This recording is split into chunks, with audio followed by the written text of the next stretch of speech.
The dining room fell silent when Thomas Whitfield walked through the front door. "That's you. At our family Thanksgiving. Uninvited. Still with that tiny internet thing?" Dad had been teasing just moments before, carving the turkey with theatrical flourish. Mom had sighed beside him. "When will you join a real company?" My sister Brooke had smirked across the table. I'd stayed quiet, checking my watch. Now Thomas Whitfield stood in the foyer, briefcase in hand, scanning the room until his eyes landed on me. "Chairwoman Foster," he said, straightening his tie. "The $2.8 billion acquisition is complete. The board needs your signature." Dad's carving knife clattered against the serving platter. His face went pale. I was the placeholder child. Not the first. That honor belonged to Brooke, born in 1988 to great fanfare and even greater expectations. Not the last. That would have been the son my parents tried for but never had. I was the middle attempt, the 1991 arrival who turned out to be another girl, the child who existed in the space between the golden firstborn and the hoped-for heir. My father, Richard Foster, had built Titan Logistics from the ground up. Started with a single warehouse in 1982, grew it into a regional shipping empire by the time I was born, and transformed it into a national powerhouse worth $340 million by the time I turned 18. Titan Logistics moved goods across America. Warehouses, trucking fleets, distribution networks. Dad called it the backbone of commerce. Brooke was groomed to inherit that backbone. I was groomed to stay out of the way. My first memory of understanding my place in the family hierarchy happened when I was 7 years old. Dad had taken Brooke, then 11, to visit the company's newest distribution center, a $12 million facility in Indianapolis that represented Titan's expansion into the Midwest. I'd asked to come. Begged, actually, the way 7-year-olds do, with tears threatening at the corners of my eyes. "It's not really your thing, Tegan," Dad had said, ruffling my hair. "You'd be bored. Besides, this is serious business stuff. Brooke needs to learn how the company works." "I want to learn too. Maybe when you're older." I wasn't invited when I was older. I was never invited at all. Instead, I spent that Saturday with Mom, who took me to a craft fair and bought me a journal. "For your stories," she said. "You're the creative one, Tegan. That's your gift." I wrote stories. Brooke learned logistics. The paths were set before I turned 8. The second memory crystallized when I was 12. By then, I discovered the internet, specifically the emerging world of e-commerce. It was 2003, and while most kids my age were playing video games, I was fascinated by how businesses operated online.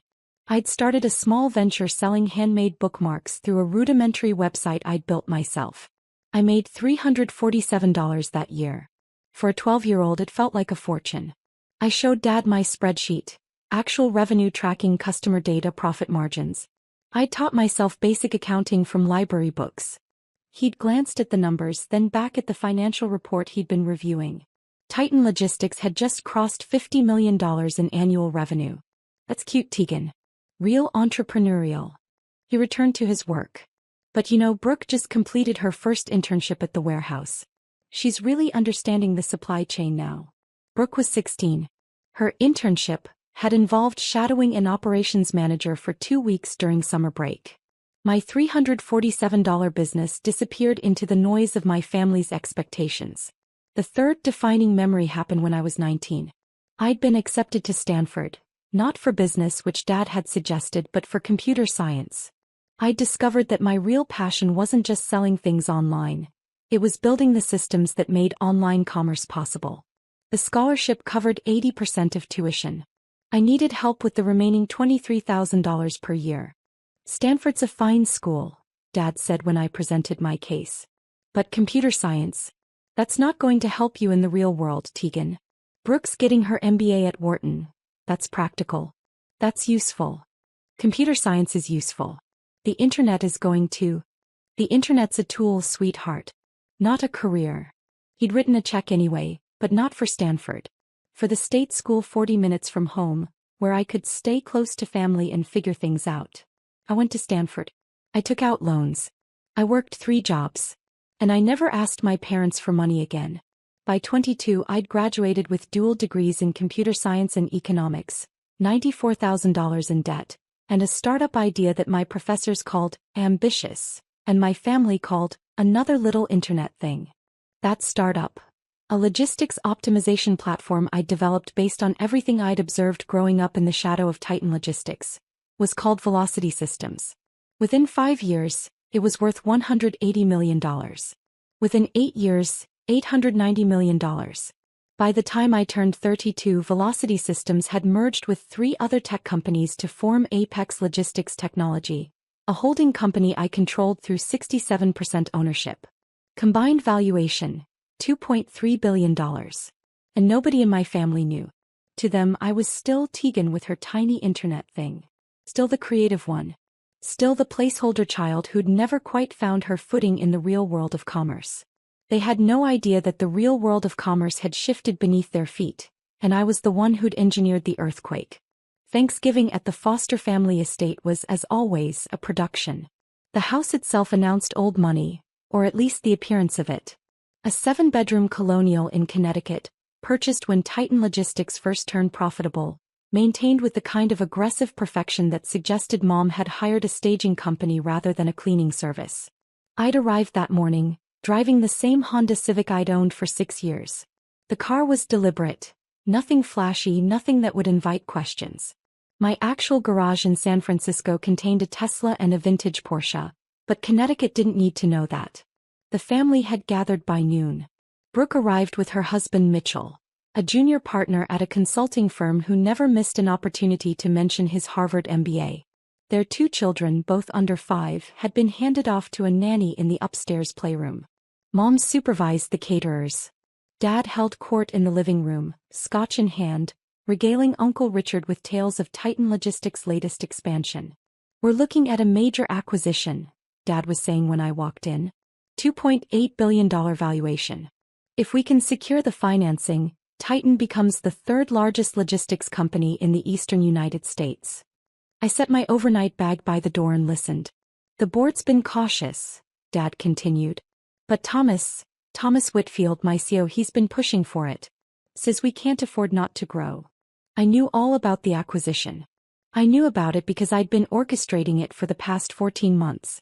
What Dad didn't know, what nobody at Titan Logistics knew, was that the company acquiring them wasn't a competitor. It was me. Apex Logistics Technology, through a subsidiary called Northern Star Holdings, had been quietly purchasing Titan stock for over a year. Combined with the institutional investors I'd personally recruited, I now controlled 71% of Titan Logistics voting shares. The acquisition Dad was celebrating? He was the target. "Tegan." Mom spotted me from the kitchen doorway. "You made it. How was the drive?" "Fine, Mom." "Still driving that old Honda?" "Brooke and Mitchell just got a new Range Rover. Mitchell says it's the safest car for the children." Mitchell across the room nodded smugly. "The Honda runs fine." Dinner proceeded through its predictable arc. Turkey was carved. Wine was poured. Conversation centered on Brooke's latest promotion, Senior VP of Operations at Titan, reporting directly to Dad, Mitchell's clever investment strategies, and the grandchildren's preschool achievements. Nobody asked about my work. They already knew, that tiny internet thing. Not worth discussing. Then came the question. "So Tegan," Dad said, setting down his wine glass, "still with that online business?" "Still there." "What is it again?" "Something with shipping. Logistics software." He chuckled. "Logistics software. You know, if you wanted to actually understand logistics, you could have just asked me. 40 years of experience right here. I'll keep that in mind. When will you join a real company?" Mom added, sighing. "You're 32, honey. At your age, Brooke was already a vice president." "At a company Dad handed her," I said mildly. The table went quiet. "Excuse me." Brooke's voice sharpened. "Nothing. Just an observation." Dad cleared his throat. "Now let's not." The doorbell rang. Everyone looked toward the foyer. We weren't expecting anyone. Mom stood. "I'll get it." She returned 30 seconds later, her face arranged in the particular expression of polite confusion she reserved for unexpected visitors. Behind her stood Thomas Whitfield. Thomas Whitfield was 63 years old, silver-haired, impeccably dressed even on a holiday. He'd been CEO of Titan Logistics for 8 years. Dad's hand-picked successor, the man trusted to run the company while Dad transitioned to chairman. What Dad didn't know was that Thomas and I had been in communication for 14 months. It had started with due diligence. When Apex Logistics Technology began acquiring Titan stock, I'd needed inside information. Not illegal insider trading, but the kind of operational intelligence that comes from actually understanding a company. Thomas, to his credit, had figured out who was buying before anyone else. He'd reached out through intermediaries. We'd met in person twice in San Francisco. He'd asked questions. I'd answered them. By the end of our second meeting, Thomas Whitfield understood exactly what was happening and had made his choice. He would stay on as CEO under new ownership. In exchange, he'd help ensure the transition went smoothly. The acquisition had closed that morning. Thanksgiving Day. The timing wasn't accidental. Thomas. Dad rose from his chair, surprise and concern warring on his face. What are you doing here? Is something wrong with the deal? Thomas stepped into the dining room, briefcase in hand. His eyes swept across the family. Mom, Brooke, Mitchell, Uncle Richard and Aunt Patricia, the various cousins who'd gathered for the holiday, before settling on me. Good evening, everyone. I apologize for interrupting your celebration. He straightened his tie. Chairwoman Foster, the $2.8 billion acquisition is complete. The board needs your signature on the final transfer documents. The silence that followed was absolute. Dad's carving knife, still in his hand from earlier, slipped and clattered against the serving platter. Turkey juice splattered across the white tablecloth. Chairwoman Foster. Mom's voice came out as a whisper. Thomas set his briefcase on the sideboard and produced a leather portfolio. Ms. Foster, Tegan Foster, is the majority shareholder of Apex Logistics Technology, which as of 3 p.m. today owns 71% of Titan Logistics voting shares. She's also the chairwoman of Apex's board, which means she's now the effective owner of this company. Brooke's wine glass tumbled from her fingers. Red liquid spread across the tablecloth like a blood stain.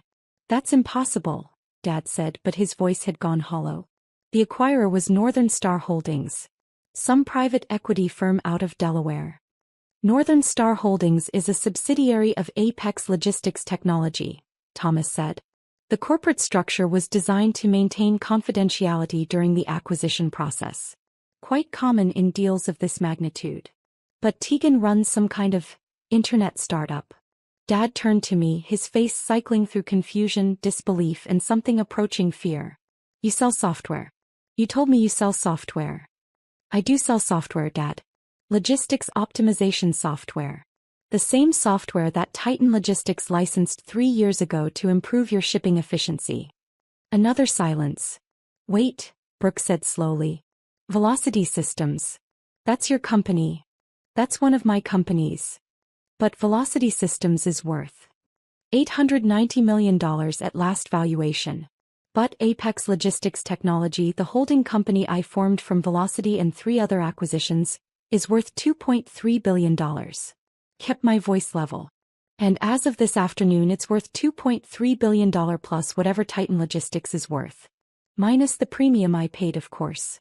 Thomas Whitfield produced a tablet from his briefcase. For context, the board voted unanimously to approve the acquisition. The institutional shareholders were enthusiastic. Apex's track record with logistics optimization is exceptional. Employee retention packages have been guaranteed for all current staff. All current staff, Brooke repeated. What about executive leadership? That's subject to review by the new chairwoman. Thomas glanced at me. Ms. Foster has indicated that all personnel decisions will be made on merit. Dad sank into his chair. The color had drained from his face entirely. You bought my company. You actually bought my company. Technically, I bought the shareholders' company. You own 12% of Titan Logistics, Dad. The other 88% belongs to investors who were happy to sell at a 34% premium. But I'm the chairman. You are the chairman. As of 3 p.m. today, the board has been restructured.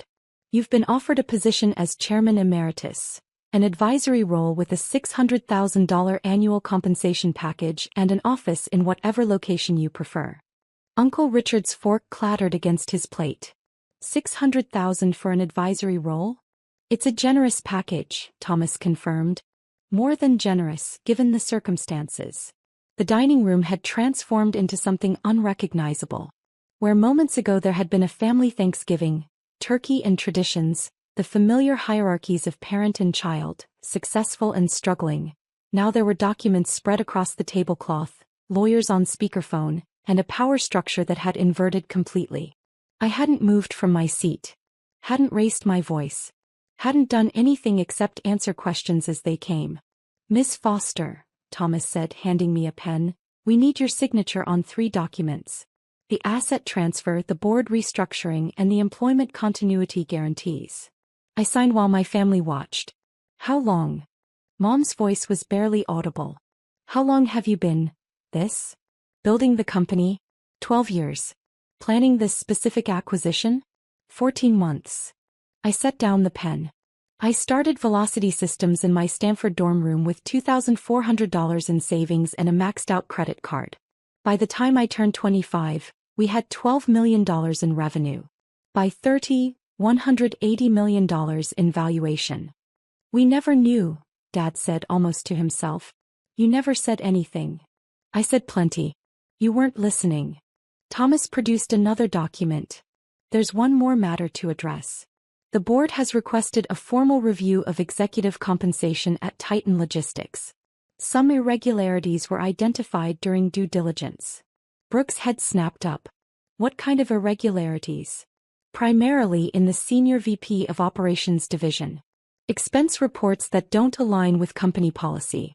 Consulting fees paid to firms owned by relatives of executives. That sort of thing." Mitchell went very still. "My team will conduct the review over the next 30 days, I said. "Anyone found in violation of company policy will be subject to appropriate consequences.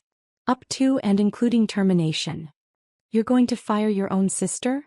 Brooks' voice cracked. "I'm going to conduct a fair review. If you've done nothing wrong, you have nothing to worry about." Brooke and Mitchell exchanged glances. Whatever passed between them wasn't confidence. The doorbell rang again. This time Thomas answered it himself. He returned with 2 people I recognized. Angela Martinez, my chief legal counsel, and David Kim, my head of operations. Both had flown in from San Francisco specifically for this moment. "Chairwoman Foster," Angela said, handing me a leather portfolio. "The SEC filing is complete. The acquisition will be announced to the markets at 9 a.m. Monday. Press inquiries are already coming in. Apparently someone leaked." "Who leaked?" "We're not sure yet. But Bloomberg has the story. They're running with tech billionaire acquires father's company in surprise Thanksgiving takeover." Dad made a sound I'd never heard from him before. Something between a gasp and a groan. "Tech billionaire," Aunt Patricia repeated. "Tegan is a billionaire?" "Forbes estimated her net worth at $1.4 billion last year," David said. "The Titan acquisition will likely push that closer to $2 billion, depending on market response." Cousin Derek dropped his phone. It bounced off the table and landed screen first on the hardwood floor. "The Thanksgiving takeover," Mom said faintly. "They're calling it the Thanksgiving takeover. Media loves a narrative." I stood, gathering the signed documents. "Angela, please ensure the employee communications go out first thing Monday. I want our people, Titan's people, to hear from us before they hear from the press." "Already drafted. David approved the messaging this morning." "Good." I turned to Thomas. "You'll stay on as CO as we discussed. But I want weekly reports for the first quarter. No surprises." "Understood, Chairwoman." My father hadn't moved. He sat in his chair at the head of the table, the patriarch's position he'd occupied for every family gathering I could remember, looking at me like he'd never seen me before. Because he hadn't. Not really. Immediate consequences. The evening continued in a strange, suspended state. Angela and David had set up a temporary command center in Dad's study. Ironic, given the circumstances. Calls came in every few minutes. Board members seeking reassurance, institutional investors requesting meetings, journalists hoping for quotes. I handled each one with the same calm I'd maintained all night. This was, after all, just another acquisition. Bigger than most. More personal than any. But still just business. The family had scattered throughout the house, processing in their own ways. Mom had retreated to the kitchen, where I could hear her stress washing dishes that were already clean. Uncle Richard and Aunt Patricia made hurried excuses and left, taking their children with them. Mitchell had disappeared into the backyard, phone pressed to his ear, presumably calling his own lawyers. Brooke found me in the study. The consulting fees, she said without preamble. Mitchell's brother's firm. I knew about it. I looked up from my laptop. I assumed you did. It wasn't that much. A few $100,000 over 3 years. $847,000 according to our forensic accountants. For consulting services that were never actually provided. Brooke's face went gray. You know about that? I know about everything, Brooke. I've had 14 months to review every line item in Titan's financials. The consulting fees. The expense reports from your Costa Rica site visits. The company credit card charges at Neiman Marcus that were coded as office supplies. She swayed slightly. Sit down before you fall down. She sat. I'm not going to pursue criminal charges, I said. The amounts aren't worth the publicity, and honestly I don't want to see my sister in prison. But I am going to require full restitution. $847,000 from you and Mitchell, returned to the company within 60 days. We don't have. You have a house worth $2.3 million and a portfolio of investments Mitchell likes to brag about at every family dinner. You have the money. Or you can find it. Brooke stared at me. You've really thought this through. I've thought everything through, Brooke. That's what I do. It's what I've always done. You just never noticed because you were too busy being the golden child. She flinched. Escalating consequences. Over the next 3 weeks, the consequences cascaded. The forensic review uncovered more than just Brooke's consulting fee scheme. Dad, it turned out, had been using company resources for personal expenses for years. A beach house in the Hamptons technically owned by a Titan subsidiary, a private jet that showed up on the books as executive transportation, but flew exclusively to his golf destinations. Mitchell's brother's firm wasn't the only shell company receiving payments for services never rendered. The total irregularities exceeded $4.2 million. I presented the findings at a board meeting 2 weeks after Thanksgiving.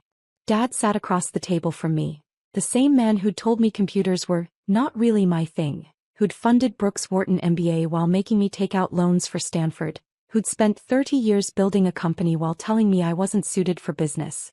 These are serious governance failures, I said, laying out the documentation. The board will need to decide on appropriate remediation. Dad cleared his throat. As chairman emeritus, I'd like to suggest that we consider the historical context. You're not chairman emeritus yet, Dad. That appointment is pending the board's review of these findings. Kept my voice level. The advisory role I offered was contingent on clean financials. These aren't clean. The board voted to reduce Dad's compensation package by 40% and require repayment of $1.8 million in improperly allocated expenses. The beach house would be sold. The jet would be grounded. Brooke's position was eliminated entirely, restructured, in corporate speak. She was offered a severance package and 6 months of career counseling services. Mitchell was referred to the State Bar Association for ethics review. His law firm, when they learned about the investigation, asked for his resignation. Final consequences. By Christmas, the Foster family had transformed entirely. Dad spent his days in the Hamptons beach house, the one he'd been forced to purchase from Titan at fair market value, avoiding calls and declining invitations. Mom had filed for legal separation, citing irreconcilable differences and financial betrayal. The forensic review had revealed several expenses Dad had hidden from her as well. Brooke and Mitchell were selling their Connecticut mansion to cover the restitution payments. Their marriage, strained by the sudden reversal of fortune, showed cracks at every family gathering. Me. I was running 2 companies now, Apex Logistics Technology and the reformed Titan Logistics. The integration was proceeding ahead of schedule. Employee satisfaction scores were up 23%. Stock price had increased 41% since the acquisition announcement. The media called it the most surprising corporate story of the year. Harvard Business Review was writing a case study. Forbes had requested an interview for their 30 Under 40 retrospective. But none of that mattered as much as what happened on Christmas Eve. I spent Christmas at my apartment in San Francisco. Not alone. Angela and David were there along with a few other team members who didn't have family obligations. We ordered Chinese food, watched movies, and didn't talk about work. But at 7 p.m. my phone buzzed with a text from an unknown number. Unknown. Tegan, it's Dad. Your mother gave me this number. I'd like to talk. If you're willing. I stared at the message for a long time. Then I called him. Tegan. His voice was different. Smaller somehow than I'd ever heard it. Thank you for calling. What did you want to say, Dad? Silence on the line. I waited. I've been reading about you, he finally said. Not the news articles. Everyone's seen those. But I found some old interviews. Tech blogs from when you were just starting out. A profile in Stanford's alumni magazine from 2018. I remembered that interview. I talked about growing up watching my father build a company, about how logistics was in my blood even if no one recognized it. There was a quote, Dad continued. You said, my father taught me everything I know about supply chains. He just doesn't know he taught me. I remember. Why didn't you ever tell me? About the company. About what you were building. The question had haunted me for 12 years. Now finally I had to answer it. I tried, Dad. I showed you my business plan when I was 12. I told you about Velocity Systems when I started it. I invited you to my first office opening, my first major funding round, my first acquisition. You said you were busy. You said it wasn't your kind of thing. You said. I know what I said. His voice cracked. I know. So I stopped trying. I built everything myself without your support, without your approval, without your acknowledgement. And somewhere along the way I realized I didn't need any of those things. I never had. But you bought my company. I bought a struggling logistics firm with excellent infrastructure and terrible management. The fact that it was yours was. I paused, choosing my words carefully. Coincidental. Was it? I thought about the question. The honest answer was complicated. No, I finally admitted. It wasn't coincidental. I could have acquired any number of companies with Titan's profile. But I chose yours because I wanted you to see. Not to hurt you. Not for revenge. Just to be seen. I see you now. Do you? I see a woman who built something extraordinary. Who did it alone, without help, without encouragement, without anyone believing in her. He exhaled shakily. I see my daughter. And I'm ashamed that I didn't see her sooner. I let the words settle. What do you want from this call, Dad? I want the chance to know you. The real you. Not the version I invented in my head, but the person you actually became. He paused. I know I don't deserve it. I know I can't undo what I did. But I'd like to try. If you'll let me. I walked to my window, looking out at the San Francisco skyline. The city where I'd built everything. The city my family had never visited. I'm not ready to forgive, I said. 32 years of being invisible isn't erased by one phone call. I understand. But I'm not closed to the idea of something. Eventually. If you're willing to put in the work. What kind of work? The kind where you listen instead of lecture. Where you ask questions instead of giving answers. Where you treat me like a colleague instead of a disappointment. I paused. The kind where you actually get to know me, not the idea of me you've been carrying around all these years. Silence. Then, I can do that. I want to do that. Then we'll see. I ended the call and stood at the window for a long time, watching the lights of the city sparkle against the December darkness. Behind me, my team was laughing at something on television. Ahead of me was a new year, a new chapter, a company to run and an empire to build. The little girl with the tiny internet thing had grown up. She'd built something extraordinary, something that couldn't be dismissed or diminished or ignored. And finally, impossibly, her family was starting to see it. Not because they wanted to. Because they had no other choice. And somehow that was enough. Not forgiveness. Not reconciliation. Just the quiet satisfaction of being exactly who I'd always been. Visible at last, undeniable, entirely on my own terms. The Thanksgiving takeover, they'd called it. I preferred to think of it as the moment I finally came home.